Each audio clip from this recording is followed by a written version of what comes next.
Good evening friends. आज इस video में मैं आप लोगों के लिए स्पोकन के कुछ सेंटेंसेस लेके आया हूं। बहुत अच्छे हैं, जो डेली लाइफ में आप सुबह से शाम तक बोलते हो, लेकिन जो जैसे होते हैं वे वैसे इंग्लिश में ट्रांसलेट नहीं होते हैं। क्लास में समझाया है आप लोगों के लिए भी ये वीडियो बहुत ही अच्छा है, क्योंकि जो सेंटेंस जैसा लिखा है वो इंग्लिश ग्रामर में वैसा हूबहू आप नहीं बना सकते, उनमें स्पेशल मीनिंग्स लगाने पड़ेंगे। तो समझने का प्रयास करो। लिखा है वह मार खाता है, इसका वह मार खाता है तो खाने का अंग्रेजी ईटन नहीं लिखेंगे, तो क्या लिखेंगे? ही इज बीटन, मतलब वह पीटा जाता है ना। ये सेंटेंस लिखा है किसमें? पैसिव वॉइस में। तो आप इन सेंटेंसेस को फटाफट आप नोट भी कर ले और मैं आपको फटाफट पढ़ा दूं, सिखा दूं। आप अपने फ्रेंड्स के पास, अपने घर में, अपने परिवार में, अपने दोस्तों के साथ, कोचिंग में, हर जगह इनको सेंटेंस को यूज करो, बोलने का प्रयास करो, तो आपको आपकी स्पीकिंग जो है एकदम फ्लुएंट हो जाएगी और बिंदास तरीके से आप इंग्लिश को बोलना सीख जाओगे। तो अगला सेंटेंस लिखा है वह जूता खाता है, इसका मतलब हो गया ही गेट्स किक्स, और ना कि हो जाएगा ही ईट्स शूज। जूता खाने, जब कोई चीज मुंह से खाई जाती है बेटा, तो वहां पर ईट का यूज किया जाता है। क्लियर? तो वह ही गेट्स किक्स, तो अब ये बनेगा वह जूता खाता है। इसके बाद में वह जूता खाने का काम करता है तो ही डिजर्व्स किक्स। तो अब कोई व्यक्ति है जो ऐसा काम कर रहा है जिसके ऊपर जूते पड़ने ही चाहिए, तो आप लिखोगे ही डिजर्व्स किक्स। और एक बात बता दूं, अब ये आज तो हो गया, चलो कोई बात नहीं, लेकिन अब अच्छा जो मैं क्लासरूम में ही आप लोगों के लिए, बच्चों को भी सिखाऊंगा, आप लोगों के लिए भी क्लासरूम से ही सीधा प्रसारण आप लोगों के लिए हो जाया करेगा। क्लियर? तो अब पहले आज आप इन सेंटेंसेस को सीख लो, क्योंकि ये बहुत जरूरी है। तो अगला क्या है? वह हराम का पैसा खाता है तो he lives on dishonest means का मतलब होता है बेईमानी की कमाई। तो वो बेईमानी की कमाई खाता है या हराम का पैसा खाता है, तो he lives on dishonest means वह गंदा पैसा खाता है। मतलब गंदा पैसा का मतलब नाली का पड़ा हुआ नहीं, ऐसा जो गलत तरीके से कमाया गया है। तो he lives on dirty money, he lives on dirty money. समझ गए ना? अच्छा, वह बेईमानी की कमाई पर पलता है, तो भैया जो व्यक्ति बेईमानी की कमाई पर पल रहा है, तो आप क्या लिखोगे? He lives on dishonest earnings. तो लिव्स ऑन डिसऑनेस्ट अर्निंग मतलब डिसऑनेस्ट मतलब बेईमानी, अर्निंग माने कमाई। समझ गए ना? बहुत अच्छे।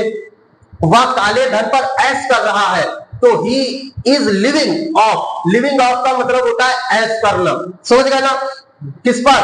ब्लैक मनी पर। समझ गए? बहुत। He is living of black money. इसके बाद में वह कसम खाता है। अब कसम खाने के लिए ईट तो लगाएंगे नहीं, तो क्या लगाएंगे? टेक। तो टेक, अब देखो, ओथ का भी मतलब होता है कसम खाना और स्वेर का भी मतलब होता है कसम खाना।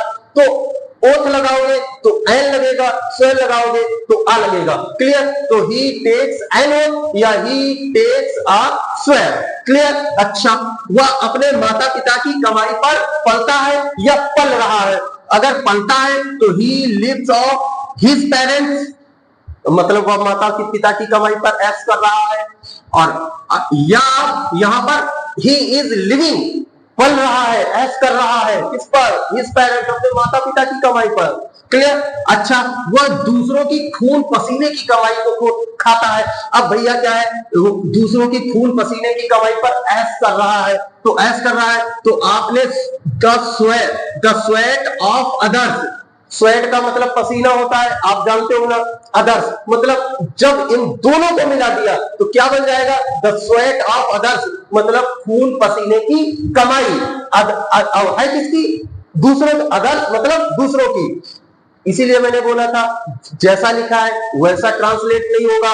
ग्रामर को इससे थोड़ा सा जोड़ना थोड़ा सा गलत हो जाएगा बेटा, क्योंकि जैसा लिखा आप वैसा ट्रांसलेट कर दोगे तो अर्थ का अनर्थ कर दोगे। समझ गए ना? तो इनको नोट करो और अपने फ्रेंड्स के साथ, अपने स्कूल में, अपने घर में, भाई बहन के साथ, कोचिंग में, जहां कहीं जो मिल जाए इनका यूज करो। अपने दिमाग में इनको बिठा लो, तभी आप बढ़िया सा स्पीकिंग कर पाओगे, तभी आप अपने मतलब धड़ाधड़ मुंह से अंग्रेजी निकलेगी। तो समझो भाई। तो अगला है वह खेती पर निर्भर है। खेती पर, जैसे किसान है ना, तो खेती पर ही निर्भर है, उसको कहीं से पैसा तो आ नहीं रहा। तो he lives off the land मतलब वह, लैंड मतलब भूमि, खेती, तो वह खेती पर ऐश कर रहा है, जीवित है या रह रहा है, पल रहा है, वह हराम की कमाई पर पल रहा है। तो हराम की कमाई, तो he lives off ill gotten gains. Ill gotten gains का मतलब हो गया हराम की कमाई। इल गॉटन गेन्स मतलब हराम की कमाई, और लिव्स ऑफ लगा दोगे, पलता है, लिविंग ऑफ लगा दोगे तो पल रहा है। लिव्स ऑफ ज्यादा अच्छा है लगाना, क्लियर है, और नहीं आपका मन है तो लिविंग ऑफ लगा दो।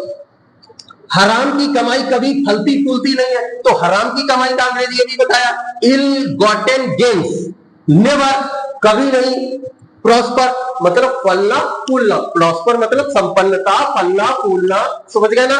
अच्छा, वह बहुत खाऊ है, भैया दिन भर खाता रहता है, परेशान हो गए हैं, तो खाऊ का अंग्रेजी होता है ग्लटन, GLUTTON, ग्लटन माने होता है खाऊ, तो ही इज ग्लटन मतलब वह बहुत खाऊ है।